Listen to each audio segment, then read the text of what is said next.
Corki as the priority pick onto blue side, because Nukeduck has been finding success with it. And so by taking away the Sejuani and the Corki, and then all of the assassins actually be banned by Origen side, I'm curious if they go for the first pick Jarvan. I really like it, because again, we talked about Kold. He has to get one of these champions, and now it feels like Origen are finally recognizing that. It is so important to get their jungler one of his key comfort picks, and Jarvan is it. Yeah, and I also think that SK, for Selfmade in particular, he's usually playing level 3 or level 6 junglers. By having a jungler like the Jarvan that can come in, play aggressively, maybe even divide the map at level 2, you have much more ability to control the pace of the early game. And that's what Origen, I feel, has been struggling to do all split long. And they are simplifying it as we are flying through this ban phase. Xayah and Rakan is the follow-up right there. So much power given to Mithy. It's no longer the Tahm Kench. Instead, that goes to SK Gaming. And then Patrik getting a power champion like Xayah. There's so much potential to work through the bottom lane here. And I already feel so much better about this Origen 3 champion pick than their previous drafts. Yeah, and on the side of SK, it seems like maybe with the Tahm Kench coming in, we could see Crownshot return to the Varus or the Ashe here, focus more on the solo lanes for this team. It's going to be pretty hard to punch out a Xayah Rakan in the 2 versus 2, especially if you want to go for more defensive end, play the weak side of the map, and put a lot more faith in Sacre. I mean, if Patrik and Mithy want to take a page out of Jessica and Mystique's book, maybe you ban the Varus, because you don't want to take that 2v2. It went rather sideways yesterday. Interesting to see what the final ban will be here. However, you know they're not too worried about the Aatrox on the top side of the map, as they did kind of let it go into the hands, most likely of Jenax. However, Sacre has remained sort of the ranged champion expert there on the top side of the map, so the mystery of the flex pick, often not quite as mysterious when SK takes to the stage, but OG really taking a lot of time here debating what they want to give up, what they want to set up for success, because of course SK will have the luxury of last pick. And the Ashe actually will be the takeaway here. The other half of the Ashe Varus auto win push sort of duo. Yep, Varus going to be locked in there. Pretty easy predict for Crownshot. Now, on the side of SK, if they decide to go for something more split push style with Sacre on, you know, a Kennen or an on-hit Nico perhaps, that would be a little bit difficult for them, I feel, because there's already a lot of engage tools on the side of OG. So usually when we do see SK, it's about the lane dominant solo laners, but they're going to need to be able to pack a punch in the 5v5 to match up against this Origen squad already. I'm curious to see, of course, the Kennen going to go to the hands of Alphari on the top side of the map. He's had some monster performances this split, but has also had some struggles. We'll see which version of Alphari shows up today and what exactly Origen want to lock in now as the final pick for Nukeduck. Is the Nukeduck champion Ocean alive and well? What exactly is he going to bring to the table? Ooh, I really like That's this. An Ocean pick.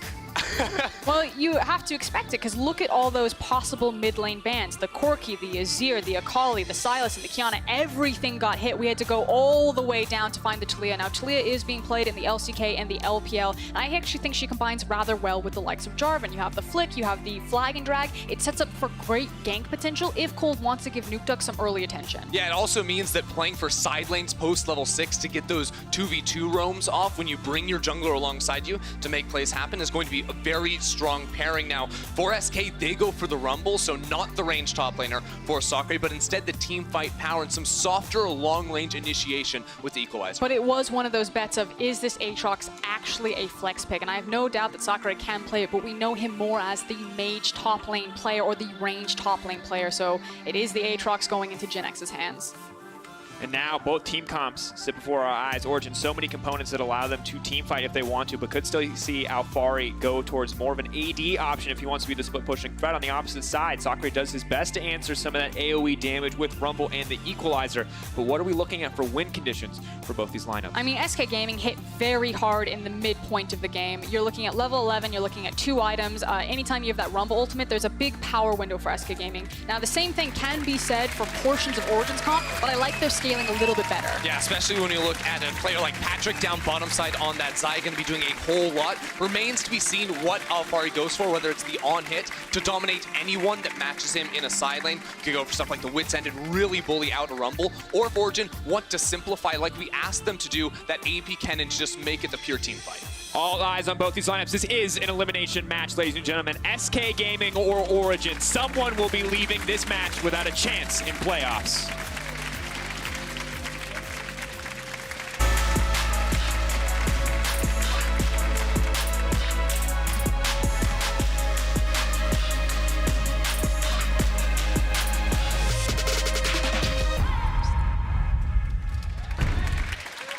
We're on the Rift. It's the eliminate. Ah! We have time to talk. It's fine. All right, so someone failed to load in the game, so we'll keep you guys updated as to how it goes when they try again. Couldn't, you know, it's like That's the a bird. mood. You jump and you just miss the, nah, can't fly yet. We'll get there. But in the meantime, all right, guys, I'm going to give you a bit of a spoiler. I know. You want to know exactly what happens in the script. Well, there's no script, sorry. But there is a Hail of Blades Xayah. Now, that's a little weird to me. Not as weird as the Hail of Blades Rakan we saw. What does it tell you, Drakos? That they want to kill people. Okay. And what does Kennen's keystone tell you? Well, Kennen took press the attack, which I think is going to make Ender very sad, so I was going to wait to tell him that. What does it mean, though, Drakos? It means they're not going to simplify it, Ender. Nope, they're not going to simplify it. They're playing for the on-hit Kennen, which ultimately against the Rumble is a good choice in terms of the 1v1 match. If you go for the Wit's End, you're going to smash it in that lane. But it's something that I think EU teams have historically struggled to do, to try and play side lanes. Now, I say that they have a Taliyah in the game as well, so they have the ability to try and attack the lanes that the Kennen are in. But it's not going to be the easier strategy for them to execute. It means that there is an option for them if they can get over that hurdle of SK Gaming's massive mid-game, that they can eventually look towards that Kennen out in a side lane. And here we go, folks. OG versus SK. And this was important to note. How do Origen make playoffs? Well, first, they need to win. Then they need to hope, cross their fingers, that Vitality or Rogue lose later in the day. Once again, not really in their hands. SK, on the other hand, they're going to hope a little bit more because they not only need to win this game, they need to hope Vitality lose the next game, and then they need to play a tiebreaker versus Vitality. But as exciting as those stakes are, this level 1 might be a little bit more. But now Mithy is going in, but the rest of his team is nowhere near him. He just completely tunnel vision, and now he's going to give up his life because Jenax is waiting for first blood. That was so bad. Give him the dab. That is devastating. It feels like every time Origen take the Rift, it is just a mental boom. You expect so much more of these players and their capabilities, and this is not how you start in an elimination match. It's just miserable here, too, because there's actually 2 people hiding underneath them. Mithy still goes forward even after seeing Dreams come around the corner right there. Nukeduck not in position. This is just inexcusable. And the thing is it's good for SK Gaming to read this. This is a common play that Rakans love to run when they take the W early, they do some cheeky pathing, they get into that underneath jungle. So, of course, SK Gaming have the option that they can set a trap. And I'm going to let it go. I was a disappointing play. Walk it off. You can see that what he had the kill in his eyes. He thought he had the setups, did not see it. It looks like Sacre come around the corner and so win it anyway. But regardless, this now puts him at a bit of a disadvantage. But the thing is, it doesn't just cost Mithy, it now costs Nukeduck as well, because that is an extra longsword in the hands of Jenax, an extra pot, and he now gets to be that much more of a threat to a Taliyah. Right, that's gonna be rough in the mid lane for sure, but early on, Taliyah definitely going to have to push. And I think even looking larger picture here, Origen's plan was to try and split the map early, I feel like. When you have a Hail Blade Xayah, that's a lot of kill pressure to quickly stack those feathers and get CC in the early laning phase. So my thought here was Kold was going to go his red buff into the enemy blue, try to split the map and put a lot of pressure down bottom lane. But after losing the flash on Mithy and that kill, all of a sudden they have to rethink their strategy in the game. Yeah, I agree with you, and I think SK Gaming had the same thought, not only setting the trap there, but also that ward in the middle of the river. That's commonly placed there by teams to catch Jarvan when he goes over that Dragon Wall, tries to go buff to buff, and it means that there's not going to be a split map, and we're going to see what Selfmade then does with that time. So far, it has been a full clear over the top side. Yeah, now there was a blue ward on top of Selfmade's red that saw him go for this 3-camp clear on the top side, so Kold will be pathing down now, and probably not going to be able to do too much with that information, but because he does have bot and mid priority, if he wanted to make a play on the enemy blue or for this bot side scuttle, both him and Selfmade are probably going to be crashing there around the same time. And I feel like a different jungler would go, and maybe even a different situation, but in such a high pressure game like this, as we will track Kold's pathing, he's respawned, you see the on the way pings, I actually didn't think that Origen would go for this play. They now step up. They lay down a little bit of vision, but it will not spot out Selfmade. Selfmade has backed. He does have the Predator boots up and available. He could look to force something on the bottom side, but the vision there will spot out his pathing and will stop him from forcing any creative plays here up against the Origen bot lane. It's a very common play when you do have bot pry and you know the enemy jungler is going for a full clear topside to get that early vision inside. You push out the wave entirely and then get the setup to make a play. But do you take the chance on a game this high stakes? Because if things get crazy, if multiple teleports come in, if you completely completely lose an early game because random kills went through. I think that's why Origen decided, yes, we have the priority, we could look for it, but too many summoner spells are missing, and we don't want to take that chance when we have the scaling. Right, and ultimately, it's not that Origen feel forced to make play or anything like that. You never have to make that move, but it's the vision that's most important. Because you know exactly where Gragas is going to be, this is his window to actually find a gank. He went back to base, he picked up Predator boots. With a pushing Patrik and Mithy, they would be vulnerable. Now that they have that vision completely dominating the bot side of the jungle, Selfmade is going to be forced into full clearing back up towards his top side. And it's actually really important that Kold's position on this map and his responsibility to it is about information gathering. He wants to control. He's always been a control jungler, making sure that he can track Selfmade, deny those ganks that you're talking about. But because his team don't have teleports, it's Nukeduck running Ignite, not the TP. If any bad backs happen where they get killed, it's that much more punishing the lane because they can't immediately get back to it. Yeah, and for Kold, it's all about playing on the offense early on, you know, that quicker spiking jungler. You can now look for mid. Jenax stepping there with the Predator boots are now coming out. Kold is going to get locked by the Infernal Chains. The immediate flash now forced out here. Body slam forward. Kold going to be locked down. Jenax is going to go forward. Does he have the dash? He is. He's going to hit the first one. Kold now set to fall. That is going to be the kill. The flash to the side from Jenax. Looking fancy while he does it. A second kill. Yeah, Kold had to flash away very quickly, but Selfmade did not do the damage to break Predator. He goes back in one more time. Body slam flash for Nukeduck still up and available, but he's holding on to it for now. Has popped the final stack of his corrupting pot. Jenax stepping forward. He has to be careful here, though. The knockback. Nukeduck fishing for the kill. He is going to take out Jenax. SK bite off more than they can chew. And Nukeduck saves the day right there. Now Dream's in trouble. Halo Blades does come out. Dream's still able to walk away for now. Crownshot, though, now taking so much damage. A positive trade for OG, but nothing going to come through in the end from it. Falling back to Nukeduck, playing on a knife's edge right there, recognizing that he still had access to his flash. He was going to play with fire. He was going to test his luck, and in the end, it worked out for him. And honestly, so incredibly crucial that he did survive and did find that kill in the end because he does not have TP. He has Ignite. If he goes down there and Jenax is able to push the wave in, he loses everything. But here you can see Kold not quite ready for this play. Now, Selfmade did have a ward spotting out Kold, but again, the important thing, Predator was not consumed on that initial gank. So Kold runs away here, but Selfmade can chase him down. Then Jenax thinks he can continue forward for this trade, but he's going to miss the chains on towards Nukeduck, which is ultimately what costs him here. And even if he does land those chains, Nukeduck has the flash available to try and get out of there, so it was a little over-ambitious from him. In the end, does cost him, gets the shutdown over to Nukeduck as well, as he did have the 2 kills, I believe. So I think he also, oh no, I was going to say maybe he even picked up the buffs, but not there. No buffs for Nukeduck this time around, but he is level 6 now, and of course Taliyah going to be afforded a lot more mobility. The Hail of Blades, the early game investment from Patrik, could pay off if Nukeduck is able to find some time down on the bottom side of the map. Dreams, though, locked up by Patrik. The arrow will not connect, and that means once again a very positive trade for the side of OG. I would like to quickly focus in on the top lane here, specifically Alphari, because of his itemization. He's going for that first item, Wit's End, which is going to be super effective into both Selfmade and Sacre, both doing magic damage on the top side of the map. It's one of the reasons why on-hit Kennen is going to be superior than AP Kennen in these AP matchups specifically, because you can go for that early Wits and just shrug off a lot of damage. Flash forward from Dreams, he's not afraid whatsoever. Mithy immediately has to flash out to safety. Well played, but it costs both summoner spells from Dreams in the end. Might not have been worth the trade. But that could have been a very different picture if Mithy doesn't flash away from that piercing arrow.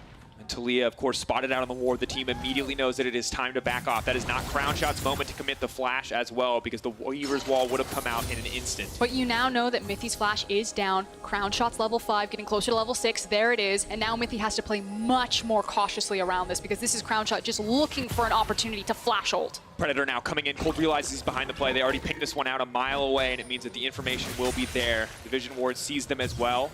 Jenax will dash over the wall, but Nukeduck and Kold are ready to respond. River control is going to be so important in the next few minutes because of the trade that happened between both supports. Losing their flashes down there, and with a champion like the Taliyah in the game, having access through the river to find these roams onto a summonerless target is going to be super, super key, and probably the next focal point these teams are going to be trying to attack. And of course, now Selfmade getting closer and closer to level 6. Kold already has his, but as you mentioned already, playing very much the control style this time around. Not going to force too many plays here, even with a strong bot lane like the Xayah and Rakan. Good from the side of SK not to give up too much in the early laning phase.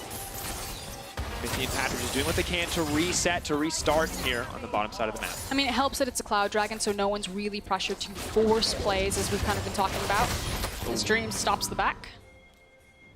He's also pulling the wave, which is pretty rough for OG there. I almost would have liked Mithy to try and stop him off the wave while Patrik was channeling a recall and then jumping back to him at the last second. Instead, now Crownshot can freeze on his side of the lane, and Patrik, even though he has TP, can't come back into this lane if Mithy resets. If Mithy stays around, then he can, but they're going to be at a disadvantage because Mithy has taken a bit of damage from some trades. TP will now come in. Kold, though, is coming to the bottom side. This is their chance to instantly break the freeze that SK are trying now to set up. Level 6 comes in from Crownshot, though. Level 6 from Mithy, too. A lot of engaged potential here. They've timed this really well. Yes, Origen can look for a kill here if SK Gaming try their luck and overstay, but they've timed it well with Selfmade's red buff. They know that Gragas should be on the top side of the map, so it's safe to look for things like trying to break this freeze, which they're forcing it because the three melee creeps have stopped the wave on SK's side. But of course, they know this is happening. Here comes Gragas. Patrick's TP given up just to break the freeze. Will they give up anything else? Crownshot, though, stepping very far forward, trying to bait Kold in. Of course, Dreams is the get-out-of-jail-free card at this point for the play. Can look to cancel the backs here onto Kold to try to get a play kicked off. Max range Varus, pretty easy to dodge, but not if you're not ready for it. Kold does get caught out the flag and drag. Will still take him to safety, but now Selfmade is fishing for the play. Patrik is not going to get knocked back. It is only Mithy. He now needs to retreat, but Mithy now looking to turn and burn, but no, Tahm Kench will save the day. Still spinning him out. Selfmade going to make it out of safety. Mithy so incredibly low. Eyes on the bars. Where's the arrow going to go? Backing off as Patrik is the stalwart front line that will stop anyone else from finding follow-up onto his team. No one is willing to die right there, but Nukeduck has snuck into this bottom lane. Jenax was also moving down through the river. If Crownshot were to stay, he could look for a play himself, but literally everyone living with just a sliver. And they got very fortunate that both teleports were down for the top laners as well as Jenax for that mid lane. It's just about to come off of cooldown, but again, we are very close to absolute disaster for both these teams. The next time a skirmish happens like this, there will be TPs and a party everywhere. So in this play, Crownshot starts it off with this route. Notice you can buffer the CC by going for the EQ combo there on Kold. Patrik plays that so well. Yeah, with the juke forward here, and then it looks really bad news. Turns around, Mithy has to dash away, and then everyone sort of draws the line right there. Crownshot can't quite finish off Kold. Patrik can't move forward on towards Crownshot. They were just waiting for mid laners to come. They couldn't get there quite fast enough. But now the bottom lanes have moved into the mid lane. The mid lanes have moved onto the bottom side. Good response from both sides. Both sides going to match, but Rift Herald looks to be the objective in the eyes of OG. And again, that goes back to the fact that it's a Cloud Drake, so both teams trying to weigh up what is the more important objective and where do you actually want to park your Xayah. Good sidestep from Crownshot. Will be able to make it out, but Dream's now the one in trouble. Crownshot has to be careful. The Weaver's wall coming in, trying to make it on the other side, and he will be able to do so. Selfmade will not be forced to burn anything to protect his support, and they are going to make it out to safety. OG using a lot of resources there to get that done. They have a lot of control over this river, though, so they had the option to move in there if they did want to, on top of the Rift Herald, to try and make a play. Because right now, with Nukeduck trying to make this move up towards mid, he gives up a tower plate on that bottom side of the map. Has the Ignite for the trade, though. Jenax doing a lot of damage here. The knockback comes out, but Nukeduck is pulled back as well. TP now coming bot lane. It looks like Varus coming in. Crownshot is here. Everybody's in the bot lane. You don't mess with that, man. He TP'd in there, but now you might. Mithy is stepping forward, but it burns the TP. That's a Tahm Kench teleport. It's an unsealed spellbook. I was like, all right, guys, we're a little trigger happy. Like, come on. But SK now have total control of bottom side. The bad news is Taliyah, of course, very easy for her to clear out the waves, but with a lot of already worked ground is going to make it harder for Nukeduck to approach. That means the second plate has now gone down. Selfmade is here. The flash away from the Varus ultimate, and Mithy going to walk away too, but two quick plates picked up by the side of SK, and that does push them further ahead in gold. 1.2k gold lead in their favor. Yeah, this is actually a big win for SK over the course of the last 3 minutes. Yeah, Origen have gotten a lot of the TPs out, but we were playing around the mid bot lane. Origen can try to force this, but I think SK should get this read and actually just walk over and stop them. I don't know if Origen can actually secure this Herald if SK show up. So Jenax is resetting. He doesn't get the reset off, though. He had the TP, wanted to go back and buy here in case there was a fight on Herald. Now Dreams. Oh, they're trying to kill Dreams once again. Is this the time that he finally goes down? The knockback is there, but no. The Cataclysm will stop the Gragas ulti from coming in, but Kold is the one to go down. Dreams still manages to live it. Sacre on the backside. Eyes on the equalizer. Where's it going to go? Alphari, the AD Kennen, does not have any items quite yet. Mithy starting to burn. Can't just dash right back to Patrik. Is going to leap out and make it to safety, but SK once again come out on top in the play. It is these teleport differences. Origen keep trying to force plays. They tried to force the play into the mid lane. They tried to force the play in the bot lane, and it's just the constant TP response from SK bot then into the mid lane that have denied Origen so much time and investment. And I want to take it back to something that we talked about, which is keeping it simple. It feels like when you have an AD Kennen in your team comp, when you're the Hail of Blade Xayah, instead of something that's going to scale better into the late game, it feels like you are the team that has to get something done in the early game. And historically, that has not been great for Origen. They're a team that does much better when they have more flexible options. And more concerning for Origen in this specific game is it feels like SK has read them every single time that Kold has tried to make a move. Now here, they're the ones starting off. It's OG on the offensive every single time, but with a good stopwatch and a double teleport coming in from behind, OG has to try and run away here while the rest of SK can collapse and get that first kill. It was also picture-perfect timing from Selfmade just as Dreams came out of stasis to make sure that he found the CC. I also want to say that neither top laner had spent. They were both sitting on 2.5k gold, so when Rumble comes in, he was just tickling. Had he actually had a base off, maybe SK can chase for even more. As you can see, Alphari just finished off that Wit's End, and Sacre's still sitting on almost 3,000. But we haven't talked a lot about the top lane thus far, but now I feel like it's a little bit more important to cast our eyes up to the top side of the map, because AD Kennen early on denies a bit of CS. You can see the CS lead he's got, but now that he has Wit's End, feels like he might be a bit more of a threat and something that SK have to pay more attention to. Yeah, I think as far as side lane threat, he's always going to have priority, you know, when he can walk up and auto attack, but it's not until you get the Blade of the Ruined King for that slow to start things off and the lifesteal that you start really terrorizing in a side lane. Yes, he's going to be winning, but until he gets 2-3 items, that's when he can completely take over. See if it is enough. You can see Crownshot now backed up by the Tahm Kench, very confident to step forward. Kold waiting in the shadows, hoping to get something done. Just a quick devour comes in for Dream, spits him right back out. Selfmade, of course, ready to disengage if he needs to, and OG once again fishing for a play. Not committing too much this time around, but have yet to find any success here up against the Tahm Kench. That's okay. Again, we talk about how they don't need to make things happen in this mid-game as we get closer to kind of these initial items completed. I'll hold it though for Alphari. I think he's just going to walk it off.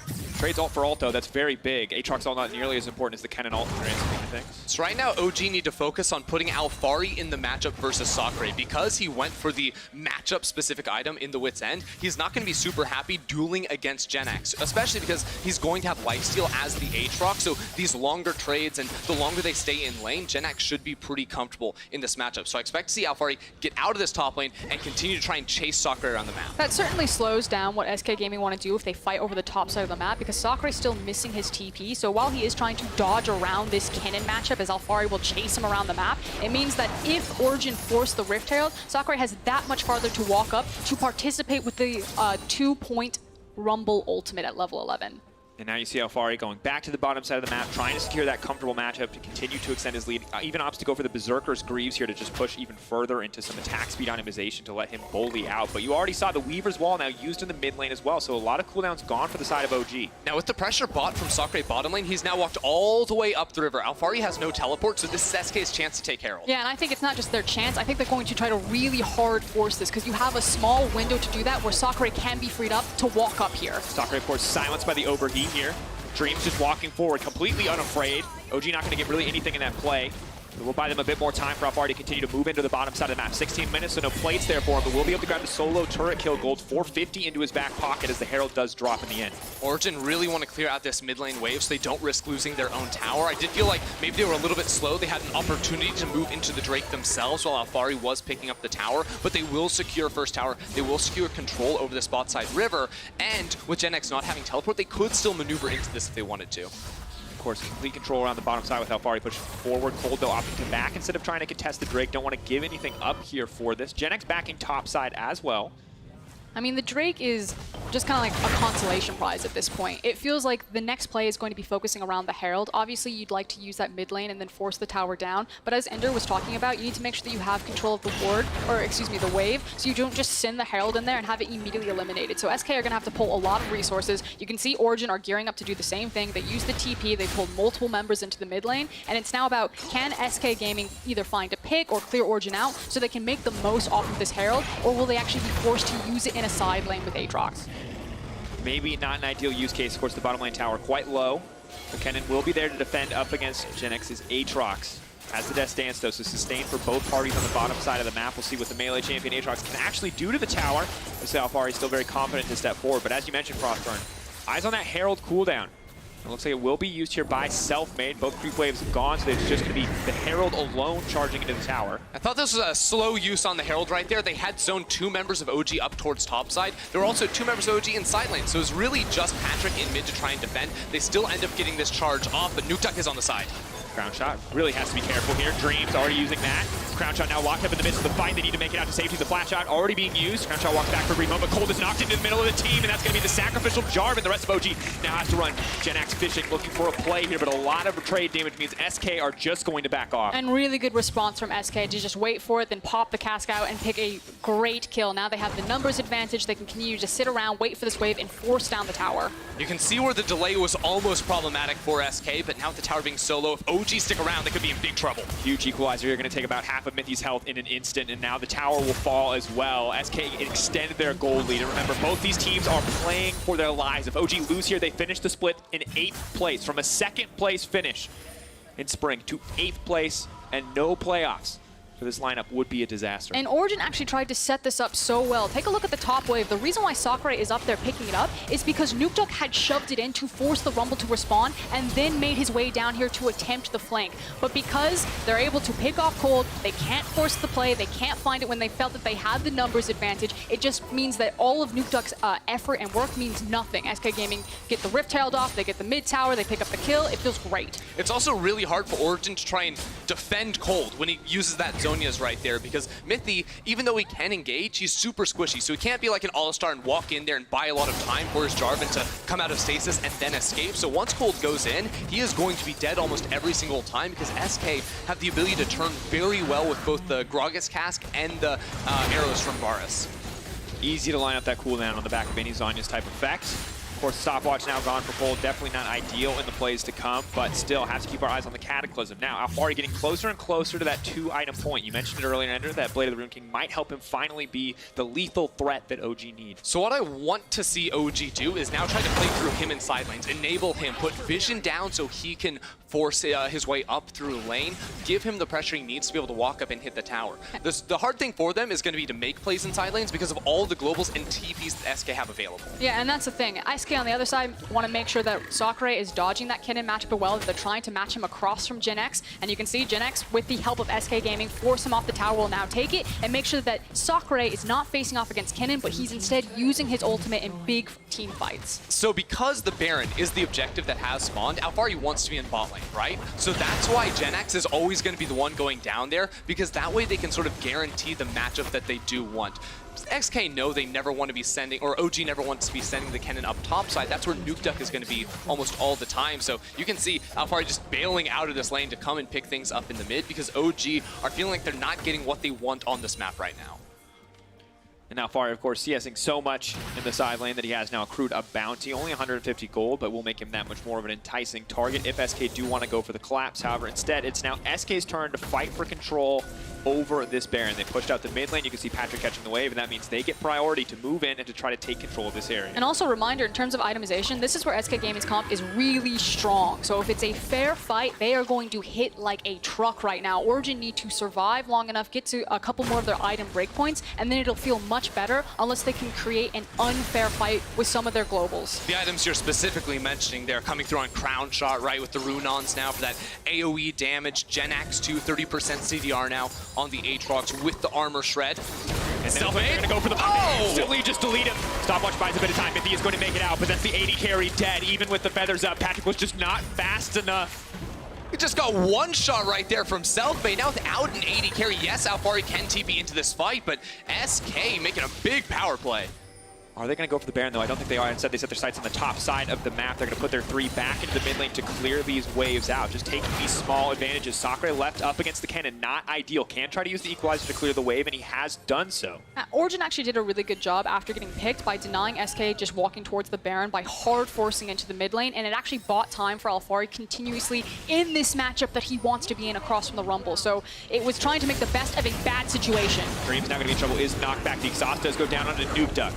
OG know this time not to overcommit. They've been bit enough times trying to kill the Tahm Kench. The one thing I think that was missing from OG's play right there was Mithy not actually placing down wards inside SK's jungle. There was one control ward that was almost instantly cleared. He had 2 wards he could have tried to use to try and set up for Alphari's push in the coming minutes, but that's going to be a bit of a ball drop right there, I think, on the side of Origen, that Alphari can't have the pressure.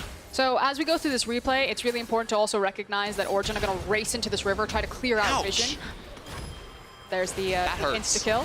And then as we come out of it, I'm curious where SK's positioning will be on the map. Okay. it's not as bad as I thought it was going to be. So Mithy is still curling out the vision that he started when we went into the replay, but he still needs to take his back. He's been on the Rift for a very long time. There's a really big change here in the game, though, and that's that Jenax used to teleport. Sacre is the one with TP, so now Rumble must be the player to go bot lane from SK. This makes Origen a whole lot happier with the state of the map, and you just saw there Alphari walking in, putting down a control ward, clearing away some camps. He is now up to level 15 in this game. The only player that can match him on SK is Jenax. Sacre can't really stand a chance. Which means that they don't want to be isolated into these lanes, so I'm curious, how desperate and how bold are SK Gaming going to be where they try to hard force this Baron when they feel that they still have such strong itemization? The thing we're waiting for is for OG to actually try and pressure SK right now, because we've seen Alphari go into a side lane a whole lot. He's 0-0-0 right now. He's got one tower throughout this game. He hasn't been able to pressure that tier 2 because Rumble can use the ult to just clear away the minion waves. So until Origen actually feel like they're putting the pressure on SK don't have to, get too over-ambitious, don't need to be very anxious in this match. I feel like Origen actually can just sit back and coast a little bit at this point. As long as they play defense around the Baron and don't let SK Gaming get it for free, continue to funnel farm where it's necessary. You can see that Patrik's in between items. As soon as he gets that second item, he's going to feel much better. I think the onus is on SK Gaming that they need to get it done right now when they feel strong. I think Origen might even be comfortable waiting even longer. Patrick's going for the double, big AD items because he has Hail of Blades. He doesn't need the attack speed from Azil, so once he has that, that's when he's going to be feeling real good. And moreover, when we look back at the plays that have been so good for SK, this game has very often felt like Origen overreaching, being the team to kick action off and SK being the team to kind of outplay and to turn the situation in their favor. But we haven't seen as many moments when SK are the team to initiate the action, to force the big plays, and that's where the pressure is now. Yes, that may be changing because SK are picking up this Mountain Drake. Mountain Drake is the best dragon to have against a split push champion because you can just instantly force the Baron and call out the teleport. Now SK have the ability to quickly start that one up, force Alphari to come to them, and eliminate a split push threat for a long time. But they need to put in the work. They're walking into an area that Origen have done all of that vision control. Again, Mithy took a very late back to make sure that this vision got laid down, so I don't think they can immediately turn onto the Baron, but step one has been complete. Now you repeat the cycle. You get control of the mid lane, you force it back in, then you look to pull the trigger once you've exhausted the vision line from Origen. We've seen this constant push and pull throughout the game where Origen are pushing those side lanes and moving back down, but it's been very hard for them to continue controlling vision inside of the river. SK just have a stronger initiation, I feel like, right now, with the Gragas, the power of that AP, to be able to walk into the river and quickly force out Origen. And while SK Gaming have been sitting with the gold lead for what feels like the majority of this game, I actually think Origen have done a really good job in this mid game, stalling things out, slowing down the control and the pace of this game, again, to start funneling gold onto their necessary characters. Champions, and a lot of that's been between Nukeduck and Alphari constantly bouncing these side waves back and forth. And if we're talking about, big 3 items coming through, Alphari, he's working on his Frozen Mallet at the moment, which is going to make it very hard for any champion to actually be anywhere away from their tower. The constant slows make AD Kennen a menace. And of course, the later we get in this game, the more that the pressure mounts. You see Memento commenting on it here, but for either team to make any more fumbles, we've seen a few small misplays here and there, would have to be the worst feeling in the world, knowing that you had the chance to win it all, to make it to playoffs, but it was not there. Remember that if SK win here, they not only lock Rogue for playoffs and keep their dreams alive, they also lock G2 for Worlds. But OG, if they lose, are locked in 8th place. They will end the split in 8th place. And now we see both teams gearing up for some action. It looks like Mithy might have been caught out. We'll just dash out to safety. Pretty bold move there out of Sacre, popping that thing, really trying to get control of this Baron, because right now Alphari is going on the push down bottom side. Sacre is not going down there to defend. They want to start this up. Yeah, that's the desperation play, and now you're missing a key ultimate of that Rumble. So Origen should actually feel fairly confident to approach this, not necessarily to force the fight unless they have to, but to at least force SK Gaming off. A lot of cooldowns already burnt from Mithy. The Weaver's Ball going to stop most of them from getting into the pit for now, but OG do not have vision. They do not know what is happening. Alphari breaking into tier 2 in the meantime. Crownshot is going to throw out the ultimate. Jenax now moving in, but are they going to catch their sights on the Baron instead? 2K getting lower and lower. That's going to be the Baron in the end for SK. Alphari's broken a tower on the bottom side, but Mithy has paid the price there, and SK now with the Baron. Origen had no ability to get wards inside of that pit right there, so the teleport never came through from Alphari. They did not want to take the risk of losing that. Now SK, with this comp that can engage with these long-range abilities with the Baron, they don't have to worry about Alphari. So patient, so calm. Origen tried to stall out the late game, but victory favors the bold, and we finally have a bold call coming from SK Gaming. They knew as soon as the Rumble ultimate went down that they had to try to force it, that this was going to be the window or Kennen would take it all. They have all the long-range lockdown here, too, to try and make sure Kold stays as far away from the pit as possible. A steal was almost never going to happen there from the side of Origen. Now SK are trying to play 2 lanes at the same time, get that push going and set up the siege. And the good news for OG is that you now have Alphari with the Frozen Mallet. He is a massive side lane threat, but he is only going to be useful if they can weather this storm, if they can survive this Baron. Eyes on Mithy. We've seen heroic Rakan plays across the season. Maybe this is his time to shine and turn things in his team's favor. It is actually really dangerous for Origen to stand underneath these towers when you're against a long range like Varus as well as long range engaged like Gragas. He can very easily sweep you off of structures. If Origen make a mistake with this Baron, they're dead. Look at that! Nukeduck knockback, huge damage now coming in, but Nukeduck will live. Selfmade uses the Zhonya's, buys a brief moment of time. Is he gonna go in? The double knockup is there, but spin out to safety. Dreams once again saves the day. The redemption coming down. Alphari now on the way in, maybe to turn the play. The bar assault misses. That's going to be crucial. Can Alphari turn it with a Kennen ultimate? They're running out of options fast. SK are too low. They must back away from that inhibitor, but they got what they came for. They got that tower. The base has now been broken. They can pick up another one in this bottom lane and continue to use the rest of this Baron buff to push towards OG. Yeah, but how much damage can SK Gaming do with this Baron? Again, we're still on a clock in terms of scaling. They need to make it count right now. Sacre has ultimate. There it goes. Ultimate, gonna buy them a bit of time trying to get things kicked off. Nukeduck uses the Unraveled Earth, tries to stop any advances in their tracks, knowing the damage that will come out. Has Umbrella and Omicron, can limit the healing of Jenax if the fight does go through. The arrows are not connecting. SK have the Baron creeps, but health bars are quite low.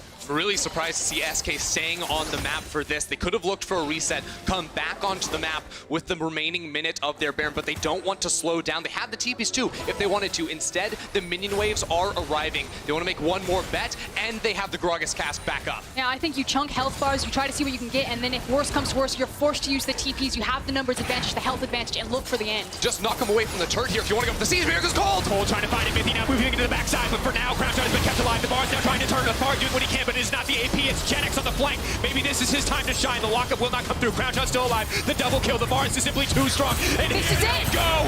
SK are defeating Origen all too easily. Alphari, though, he wants it. This is his time to shine. He gets another one. He's buying more time for the team. That should have been the end, but Alphari holds on for Origen. With their backs against the wall, Alphari is able to give them more time, but SK do not look like they're done just yet. It is a 1v2 right now, and Crownshot sees the end in his eyes. We'll lock him up. Selfmade, not a lot of mana. Can they lock him down? The damage is there. He gets it. That's the shutdown. Crownshot, they've done it. SK. Timer's getting lower and lower. Mithy needs to buy it 5 seconds. So Kold. Crownshot desperately trying to take down the base, but I don't think he's SK running can in do it here. He has to be careful. Mithy should be able to chase him down. Are they going to go for it? Selfmade has no mana left. Home guard boots empowering the J4. They're running forward. Patrik has teleport up in 3 seconds. He has wards to come in on the flank. At the same time, Dream's going to be trying to get back here towards SK. Origen had a brief window where they could find a fight, but their base has been ravaged. Origen almost saw the game slip out of their eyes. Their playoff hopes on the line right here. It came down to inches. So huge here because it's Kold that starts off the fight, and the cask knocks Patrik away. He's not able to get down any DPS. But the big change here is Crownshot flashing forward for the kill, and then Jenax on the dive to kill Patrik. Just the confidence of Crownshot as well. The fact that he flashes forward, that he's doing so much damage with his Varus, has the completed Infinity Edge, and it's just the miracle performance of Alphari, which has been the story of Origen the entire summer split. Alphari has been the constant rock. A literal 1 versus 4 with your playoff hopes weighing in the balance right there. Origen almost lost everything. They still have a long way to go. It looks dire for them, down 7,000 gold right here, but it will be up to Alphari to see if they can come back. I mean, you frankly get one more opportunity like that. Origen have run out of miracles. They have run out of time. They have one shot to make this count. One opportunity. Froskurinn, this could be it. SK now grouping, setting their sights on the bottom side of the map, maybe hoping to break this one down. Of course, ultimates are starting to come back up. Can they find another play like this? For now, OG feeling pretty comfortable to step forward, to move out into the darkness outside of their base and clear some of this vision, get some control back into this game. SK want to take the spot in him before Baron spawns, and with those long-range tools, they can just knock you away and zone you from the tower. SK, even without the Baron buff, they do have the ability to try and knock down these structures, but instead, going to hold the horse a little bit, 50 seconds on Baron, dominate vision inside the jungle, and Origen will never have the chance to approach the pit.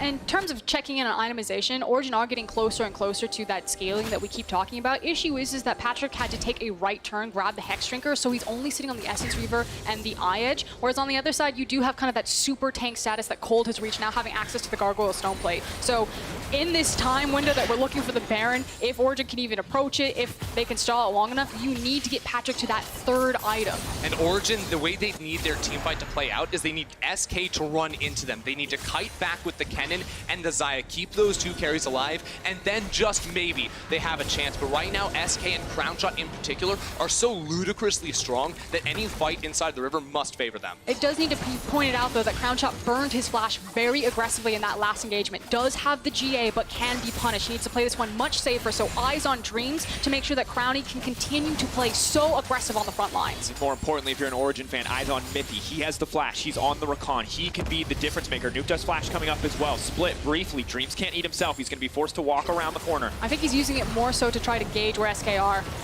Dreams not in the midst of the fight. The Blast Cone will take him into the middle of the team. They have to be careful, though. Alphari is here. Kold is getting the fight kicked up, but Jenax is into the back line. Instantly, the Rumble Walls is there, too. And SK are starting to tear through Origen, but Alphari unwavering on the front line. It will not be enough. Crownshot does the damage. The double kill coming in, and this is it. It is a slaughter in the river. Patrik is not enough. SK will not be denied, and OG will be wiped off the rift. SK will be trying to get back into playoffs after Spring Split. It was a long road for them. It looked dire, sitting at the bottom of the standings for so long throughout this split, and on the final day of Week 9, they have a chance. When the pressure mounted, Jenax came in and he turned this team's season around, and here, SK's dreams live on.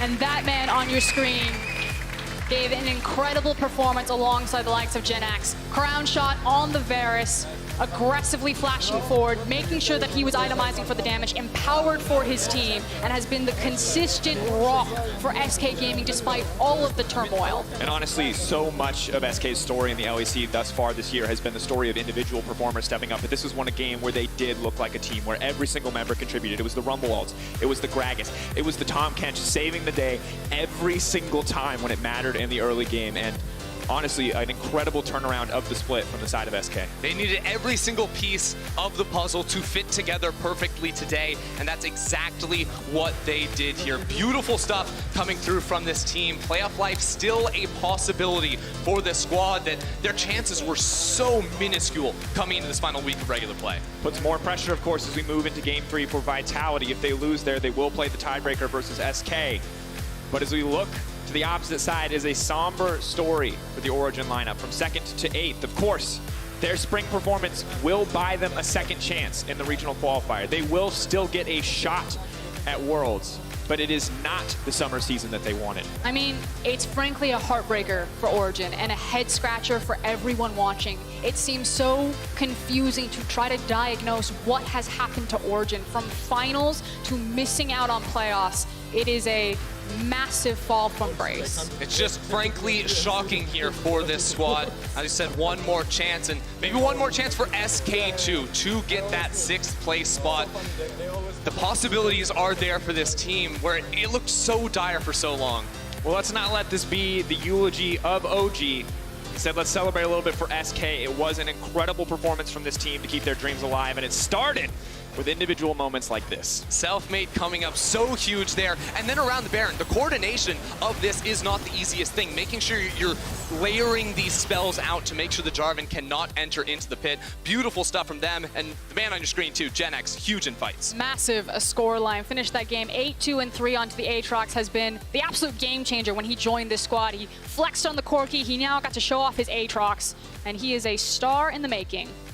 Returning to the Aatrox after he played in his first 2 games, debuting on the LEC stage. Triple kill to finish that one off right there, and a whole lot of damage to come along with it. And once again, it was a game where, in the early game, OG tried to force so much, but at the end of the day, SK denied them at every single turn, and finally, once they got in control, they did. They made those decisive plays. You said, hey, they need to do something here to get out. They went for that Baron. They made that moment count, and even with some heroic moments on the side of OG from the likes of Alphari, it was too little, too late.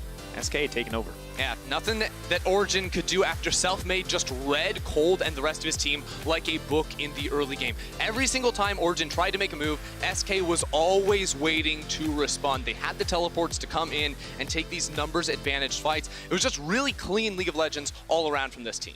It's hard always to pick the 3 players that are going to be eligible for Key Player of the Game, but this time you can head over to LCS on Twitter and vote for Selfmade, Jenax, and Crownshot.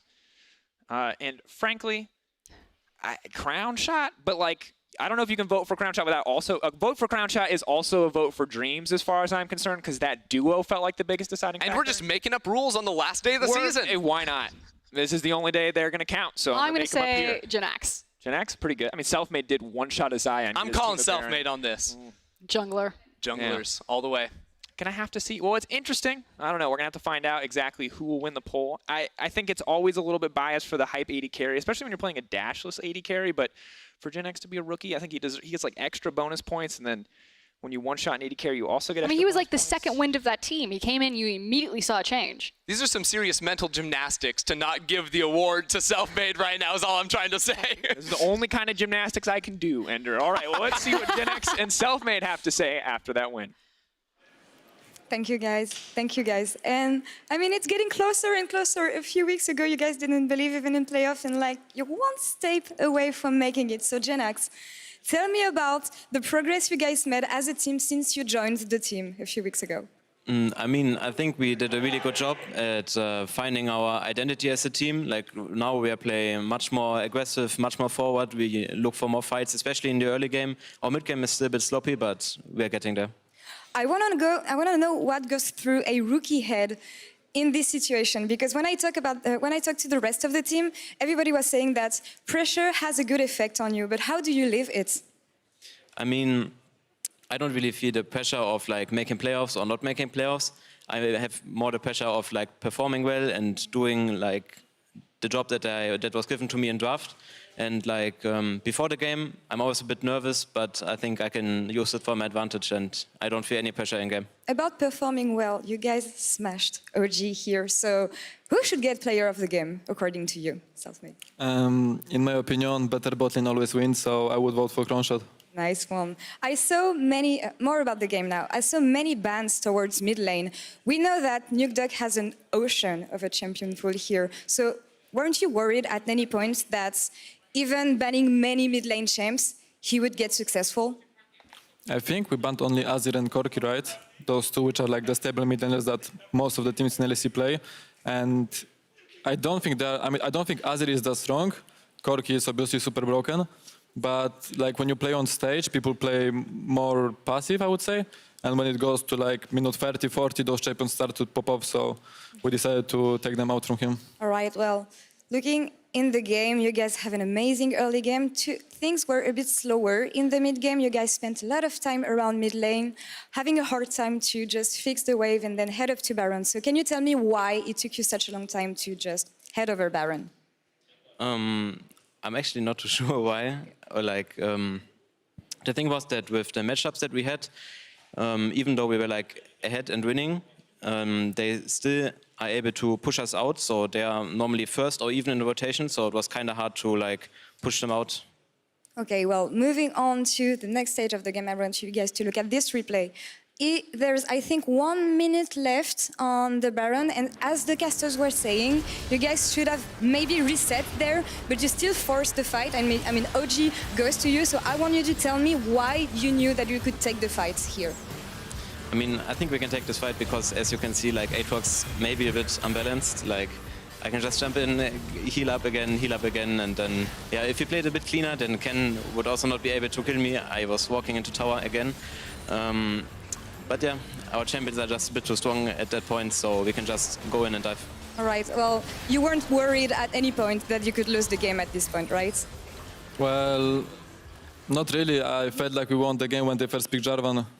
I just went to the game with like really nice mentality that we're gonna win from draft already, so we just did our job and it worked out. All right, now before talking about the next game, because you'll be interested in this one, I want to know, if someone told you a few weeks ago that you would actually have a shot of making playoffs in your worst possible moment, when you guys have the biggest doubts, what would you have said? I mean, we had 8 lose streak, right? And we already been kind of mentally out of playoffs. but right now everything is in Schalke hands, right? So I'm just gonna cheer for them. That's amazing. Now you, Jenax, you just got player of the game. Nice. Is that it? Yeah, it's nice. Okay, well, that's nice, I guess. Now, into the next matchup, Vitality will take on Schalke and Wolfir. I hope you guys are big fans of Schalke here, so they're standing just next to you. So is there anything you want to say to the Schalke players who are about to take on Vitality on the next game? Give them some motivation. I just wish them luck, and I hope they're gonna be better than enemy team. And also, I think Trick has 2 water bottles on his stage, so this one is gonna be a free win. All right, I hope it will be a free win for you. Thank you guys for joining me. We're gonna take a break now, and coming back, it's gonna be an important game as well. Schalke 04 versus Vitality. Don't go anywhere. But as exciting as